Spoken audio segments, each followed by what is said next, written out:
2 months ago, and against the advice of experts, I made the riskiest decision in the history of my career. This is the story.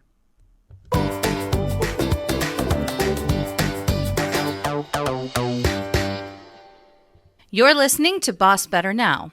This show is sponsored by Joe Mull and Associates. Now here's your host, speaker and author, Joe Mull. Welcome back, friends, to BossBetter Now, where we endeavor to share advice, humor, and encouragement for bosses everywhere.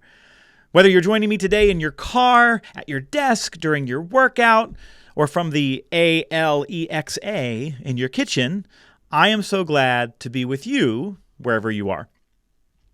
I am flying solo again today, not because we don't love having Suzanne around, we absolutely do, but for the second week in a row, we've decided to try something slightly different.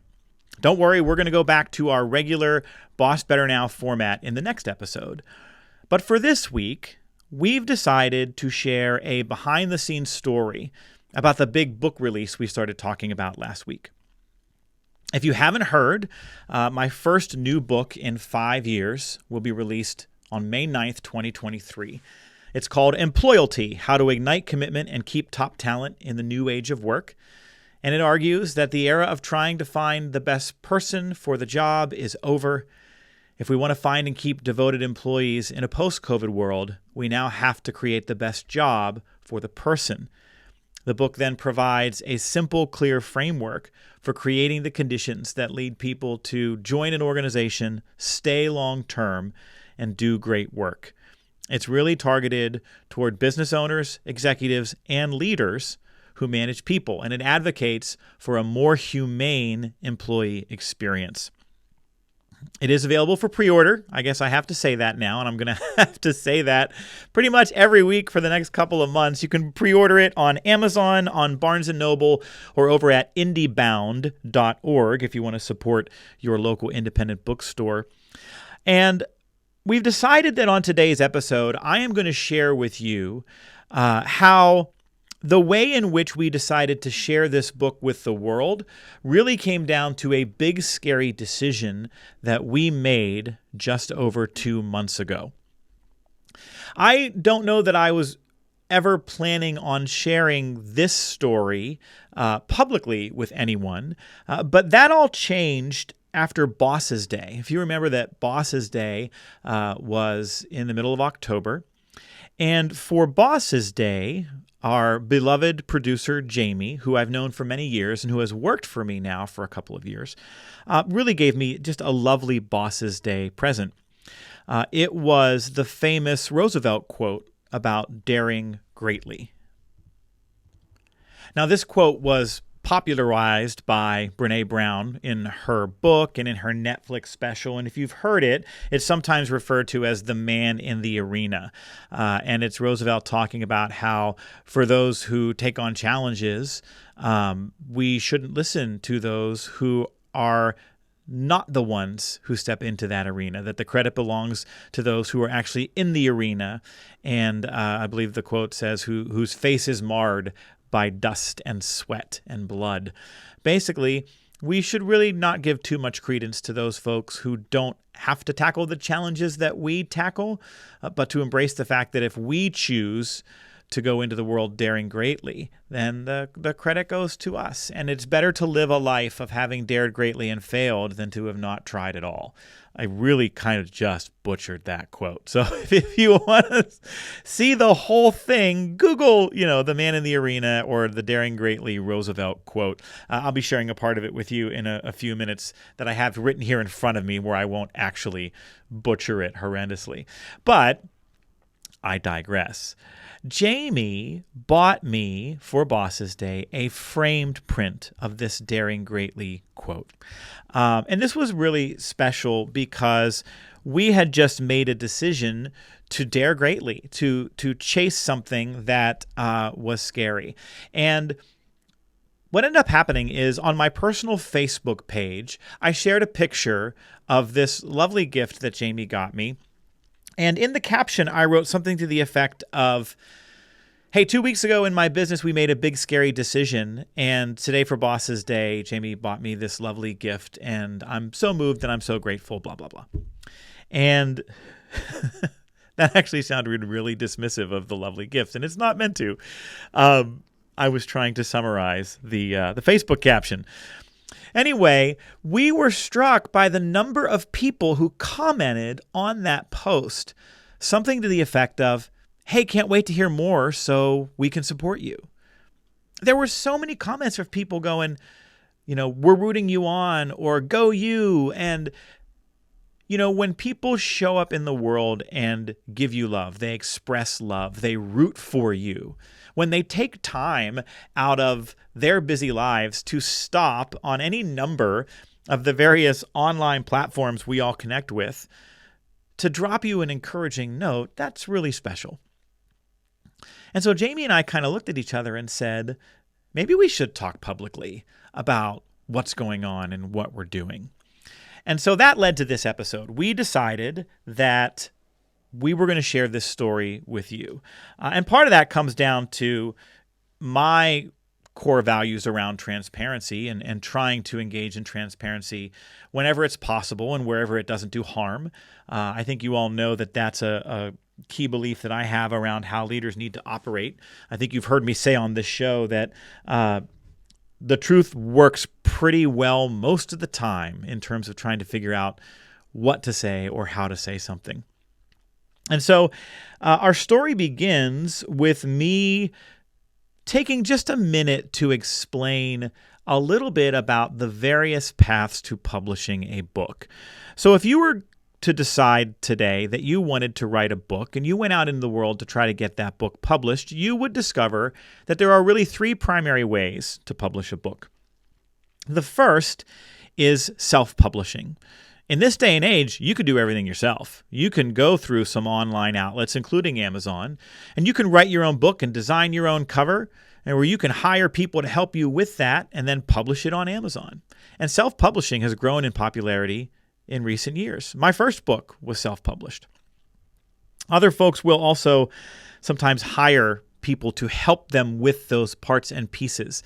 My second book, No More Team Drama, was technically self-published, but I hired a book coach, a professional editor and copy editor, a professional design and layout team, because when I moved that book out into the world, I didn't want there to be any impression whatsoever that it was anything other than a high-quality, professionally published book. And that book has done well, and I've gotten a lot of wonderful feedback about that book. The other two ways to publish a book are through traditional publishing, or what is sometimes called hybrid publishing. Traditional publishing is what you all are probably most familiar with, where a publishing house pays in advance to an author, the author signs a contract, and the publisher agrees to publish the book. In traditional publishing, the publisher pays the author, but then the publisher owns the intellectual property. They own the book, and they get the bulk of the royalties. They get the bulk of the sales profit for that book. They also get final say and control over what goes in that book, what that book looks like, etc. There are a lot of tremendous books. Many of the books that you've read and loved have been traditionally published.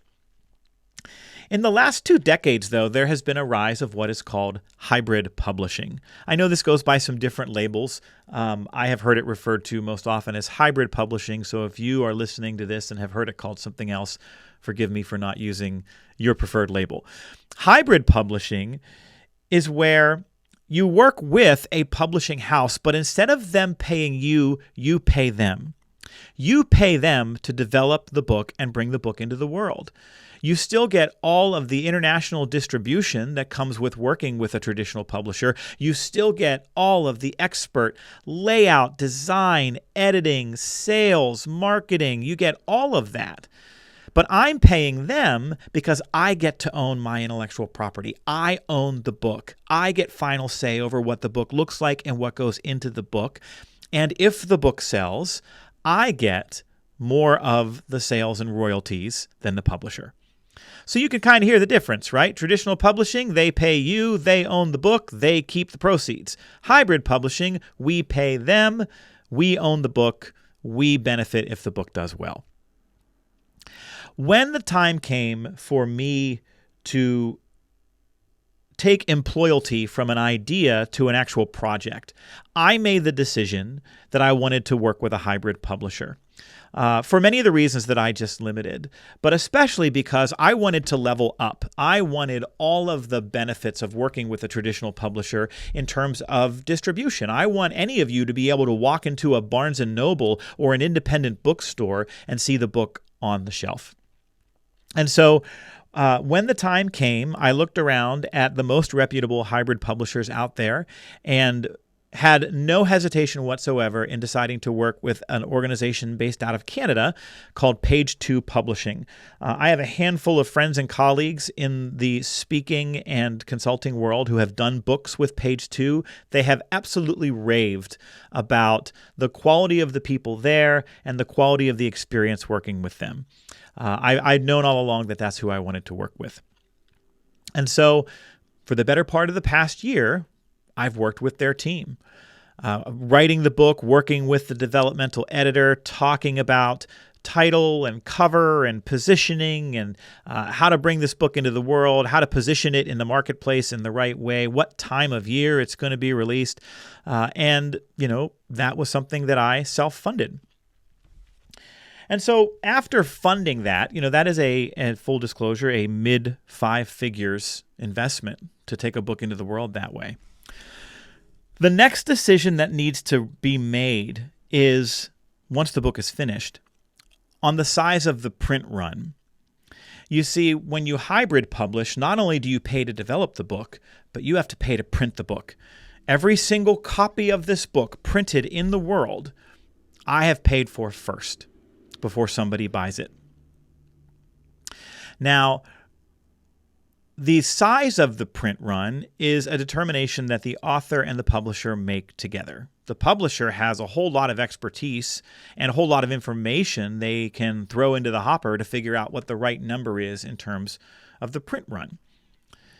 And so we arrived at the end of September knowing that the time had come to make a decision about what size print run we were going to go with. Now, a little backstory here. One of the things that I will share with you transparently is that one of my goals for this book was to see if we could get it to qualify for a bestsellers list. Ever since I started my speaking business nearly 10 years ago, I've dreamed of becoming a best-selling author. It's become a kind of bucket list item. And you know what? That's probably influenced by ego. Let's admit that. I've also long strived to do work of the highest quality, and right or wrong, bestseller status is one way, though certainly not the only way, but one way that the universe conveys credibility on a piece of written work. Plus, again, selfishly, legitimate bestseller status has tremendous value in the marketplace in my world of professional speaking. It can lead to more opportunities, to bigger stages, bigger clients. It can be a game changer for a speaker. So there's that. And when I talk about bestseller status, I'm talking about legitimate bestseller status. There are ways to game the system. You can buy and pay for all your own books and rocket to the top of a list. And there are plenty of folks out there who call themselves best-selling authors because they landed at the top of an incredibly obscure Amazon category for 5 minutes. But I'm talking about a legitimate national printed bestsellers list. This is a goal that I set. This is a dream that I've had. And it's not just for the reasons I just listed. There's more to it than that.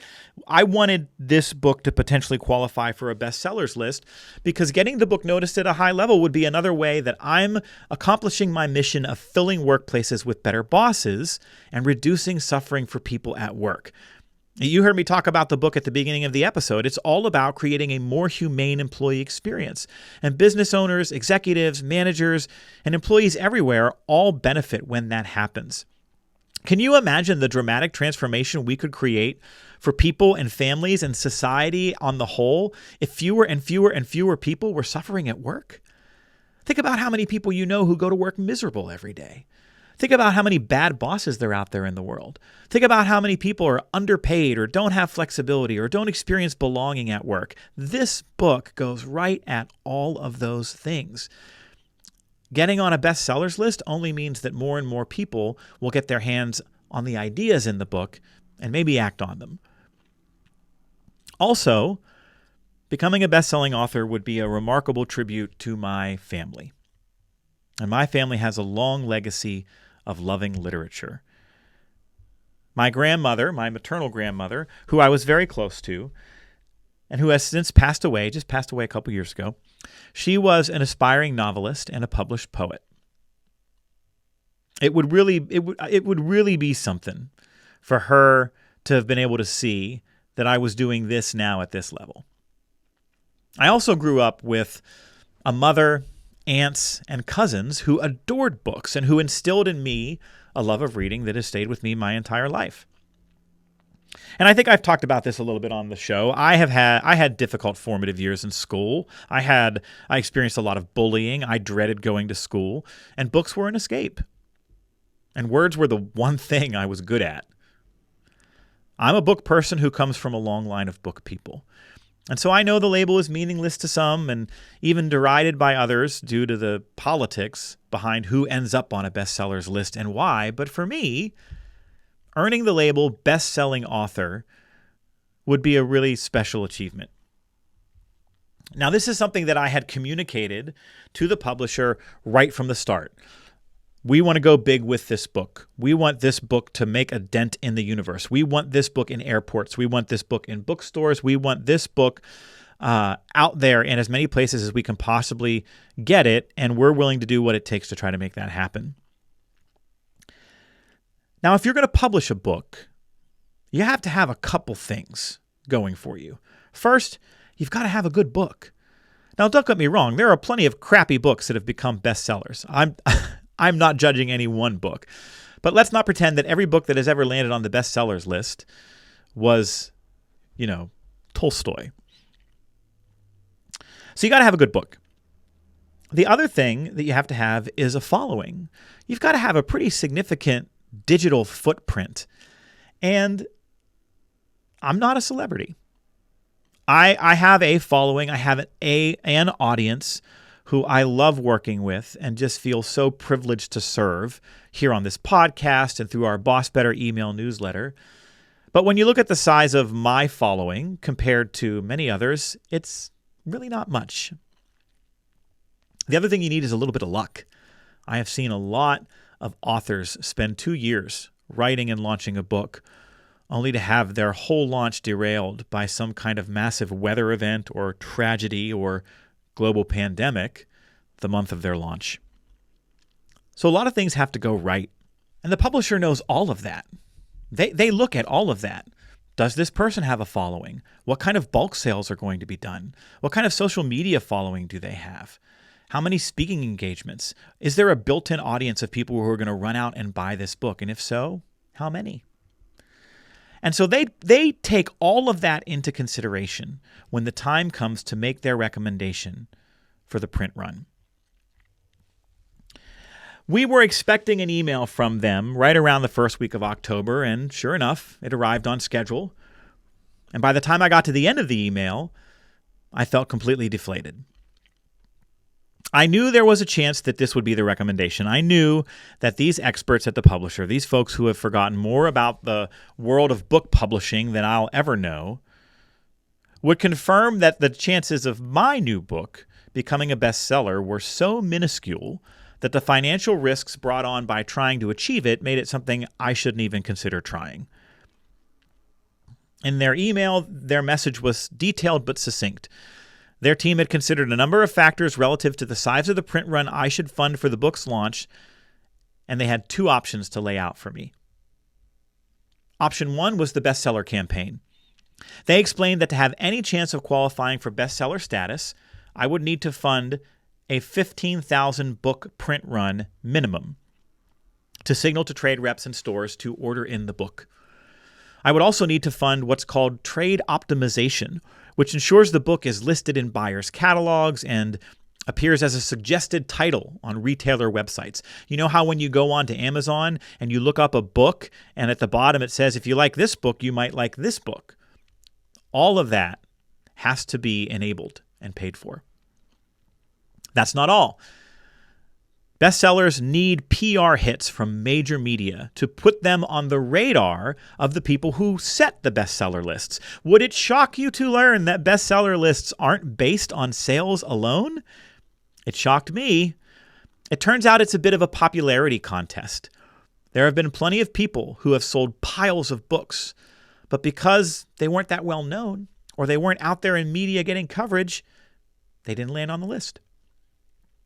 And so for this reason, the publisher said I should strongly consider hiring a PR firm that specializes in books, in promoting books. They also explained, and I've long known, that I'm going to need to do a gazillion appearances and interviews, and also activate an entire army of people to promote the book in a multitude of ways in the months leading up to the May 2023 release.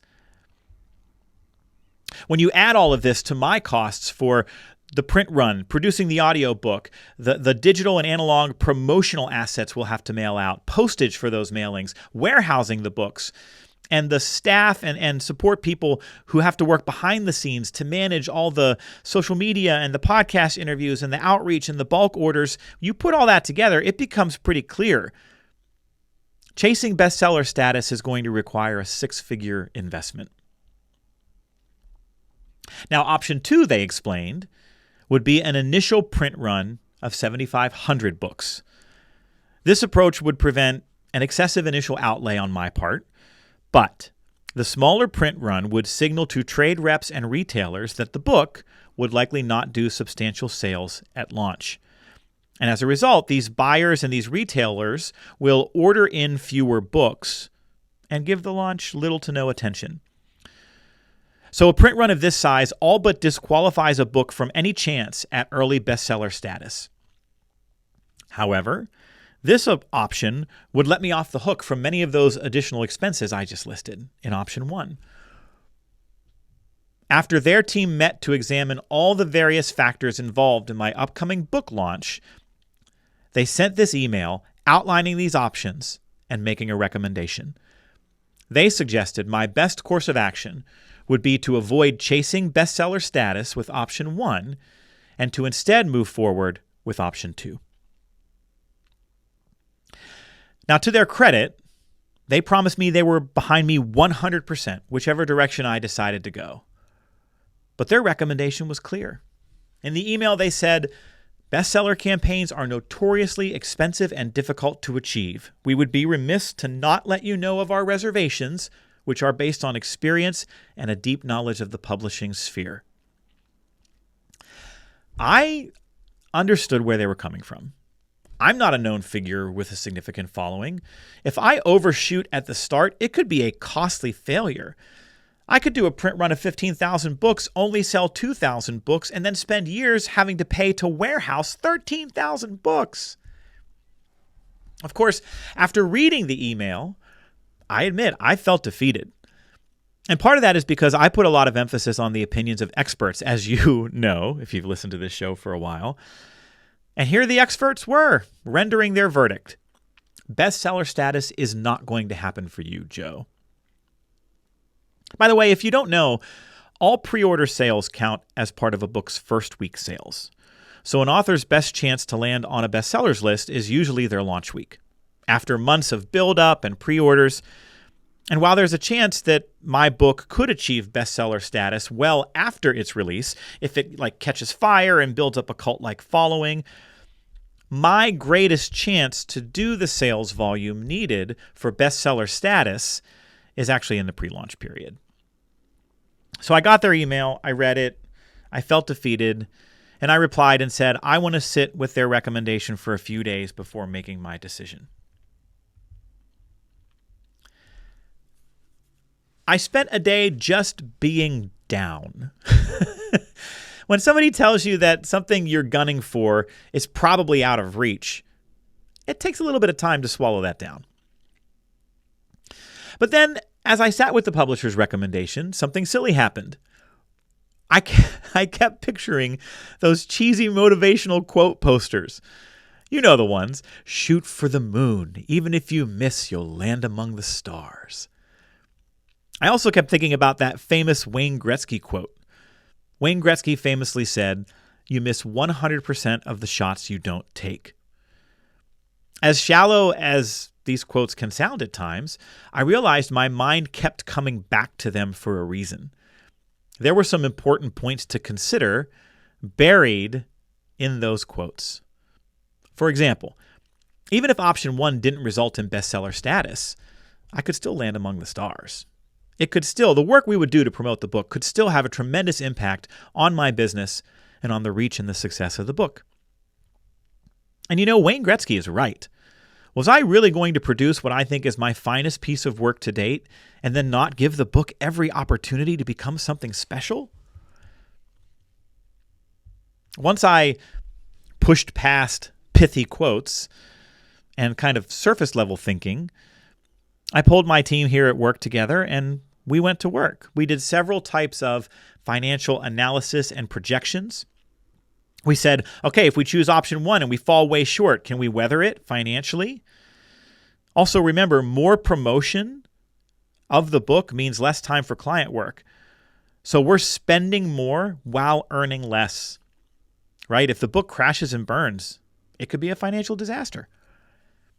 I also talked with my wife and my kids about the colossal amount of work a bestseller campaign would require in the months ahead. I have a goal to do 150 podcast interviews in about a 3 to 4 month period. You can divide that by weeks and figure out how much that is involved. I can just hear the conversations now. Mommy, why can't Daddy play with me? Well, because he's doing his 117th podcast, honey. And after all, I just spent a year with the busiest, most demanding schedule I've ever had in my business just to continue doing the client work and get the book done. Do I really want to keep that up for another 6 to 12 months? I'll confess, there was a moment when I felt a little bit of relief. Oh, bestseller status isn't going to happen? Phew, maybe I don't have to do all this work. Maybe I should just put the book out in the world, and the handful of people who pay attention to what I do will buy a couple copies. But then we started revisiting all of our goals for the book and our definitions for success around it. We said, of course, our number one goal is a book of great value and utility to the reader. Plus, this is a book that we truly believe will reduce suffering at work for many in places that choose to act on its contents. And so in that way, we see the book as something that's sorely needed. Round and round we went, and I realized that for me, there was no choice at all. On October 4th, I emailed the publisher and I said, we're going with option 1. When it all came down to it, I made the choice for 2 primary reasons. And the first is that success only comes from daring greatly. I've been running my own business now, oddly enough, which is something that I never aspired to do, for almost 10 years. It'll be 10 years in July. And I've learned that a scarcity mindset is crippling. Making decisions largely to avoid failure only secures it. Right now, I'm facing a choice to level up or stay put, and I want to level up. It's funny how the universe works. I've talked on the show about how last summer I was invited to be the main stage keynote speaker at the world's largest professional speaking conference, and what a privilege that was. Well, I stood on that stage, and I told my industry peers that you have to be willing to experiment and even fail to serve your audience and find success. Once again, I face a choice to act on that conviction. And you know what? That Roosevelt quote says it all. If he fails, at least he fails while daring greatly, so that his place shall never be with those cold and timid souls who neither know victory or defeat. The other reason I decided to go with option 1 is because of who is watching.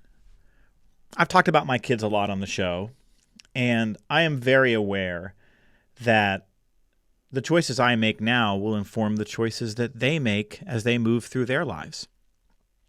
My kids are 12, 10, and 6 at the time of this episode. I want them to pursue their dreams fiercely, while never shying away from the hard, relentless work it takes to achieve anything of significance in life. You know, the idea that I have a dream, but that I would decide not to chase it because it was A, hard, and B, unlikely, would send a message to my kids that I just can't stomach. I remember reading a couple of years ago a poem from a pro athlete turned poet who wrote this beautiful analogy about how our struggles aren't always about us, they're about who is watching us. And he used the analogy of people who are rowing against the current while others watch from the shore. And that is really a big part of why I made the choice to go with option 1. Because I can row ferociously against the current while these special eyes watch from the shore. And so we made our choice. It's both terrifying and exhilarating. And the team at my publisher has been amazing in their support thus far. As soon as we went all in, they did too. And here we go. We've just launched the early pre-order phase. So here's to daring greatly.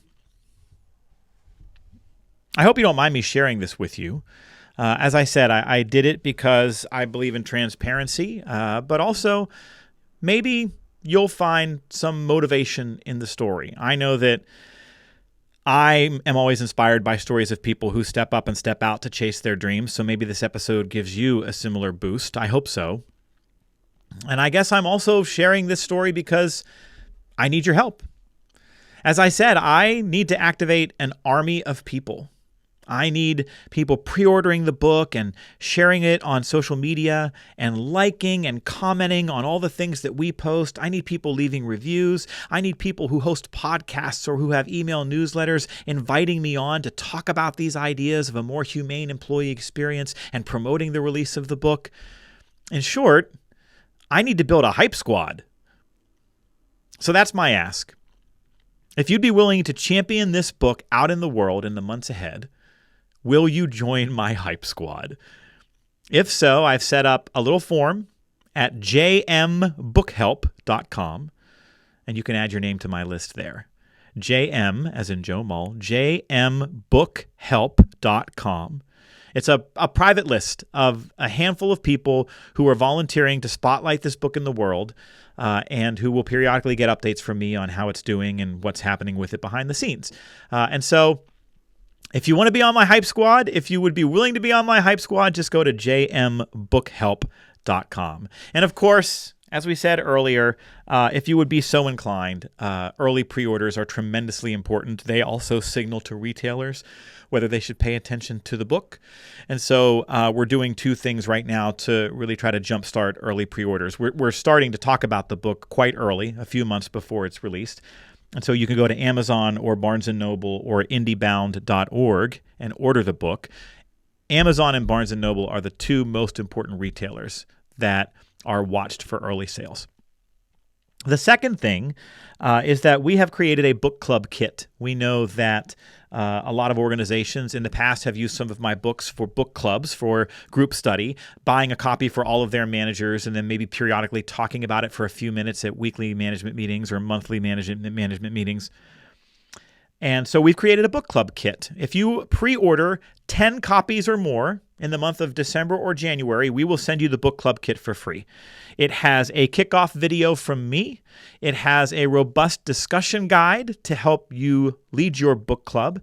And it has an implementation checklist to help you act on the ideas from the book. All you have to do to get the book club kit is pre-order 10 copies or more, and then just send some sort of proof of purchase to hello@joemull.com. We don't care what that proof of purchase looks like. It can be a screenshot. It can be a confirmation number from your order on Amazon. Just, whatever it takes to say, hey, look, I ordered these. And we will get that book club kit out to you. So there you have it, folks. That's the story of the big, scary decision.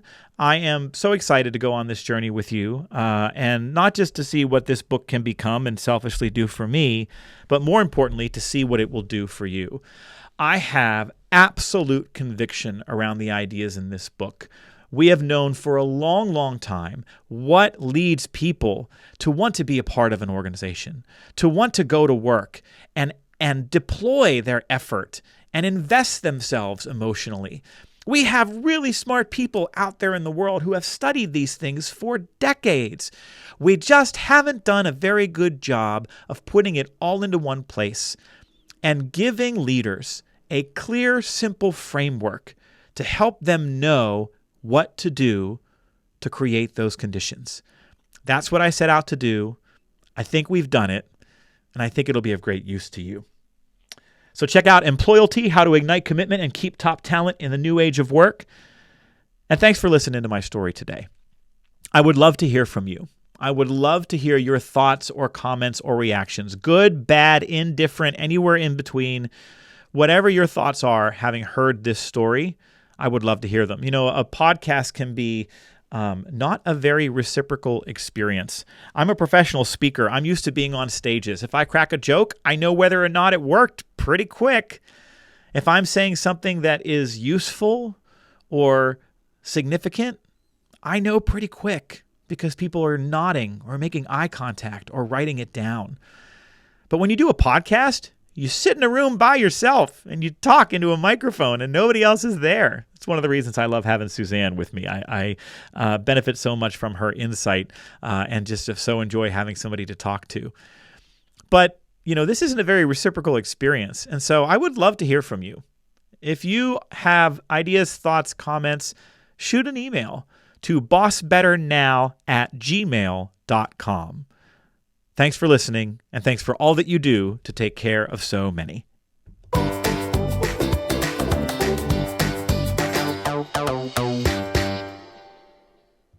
This show is sponsored by Joe Mull and Associates. Remember, commitment comes from better bosses. Visit joemull.com today.